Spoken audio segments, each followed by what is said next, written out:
Yon. First vlog sa pagta-tiles. Pakita ko sa inyo yung aming ginagawa. Kasi first time ko na magta-tiles kami na isang maliit na kwarto lang. Okay? So, tignan nyo na lang kung sa first time ba okay ba itong trabaho namin. Pakita ko sa inyo. Ayan si Jose ang aking manugang. So, ito yung aming tiles. So, siya yung naglalatag ngayon ng tiles. Ako naman yung nagkakating. Okay, nagkakating naman ito. Tingnan natin kung pantay ba to, kung pasok ba itong aking kilat na to. Let's see.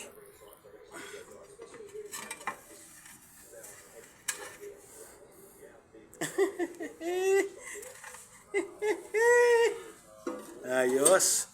Yan, yung mga yan. Ako gumawa, tapos siya naglalatag. Okay? So, first time namin nagtalis ng ganito. Partida, walang tansi-tansi. Iniwan pa isa. Yan. So, kulang na lang nito ay grout. So, gabi lang namin ito sinimulan. So, yan yung aming first project. So, balitaan ko kayo sa aming finished product mamayang hapon. Okay? Pagtapos na namin lagyan ng grout. Let's go. Yun. So, yun. So, magpuputol naman tayo ng tawag ba dito? Seroho. Hindi ko kasi alam eh. Pero alam ko seroho tawag dito. Okay? So, maglalagay tayo ng pakita ko sa inyo yung puputulin ko. So, yun yung puputulin ko. Kung mapapansin nyo, ito yung guhit. Ayan, yung guhit. Tapos may cut dito konti. Tapos may pagganon. Paganyan. Okay? Pagpasensya nyo na't maingay ha kasi gagamit tayo ng grinder. Ito kasi naghahalo. Okay, pagpasensya nyo ha. Medyo maingay.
Yan.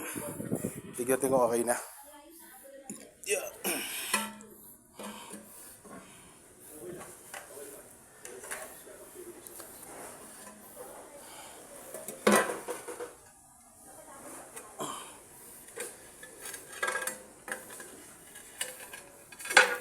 Panis. Boom, panis. Ha? Ha? Woo! Boom, panis. Bilib na naman ang manugang ko. Walang kabilib-bilib. Oh, panis. Tignan mo. Parang sinukat. Tile set. Boom, panis.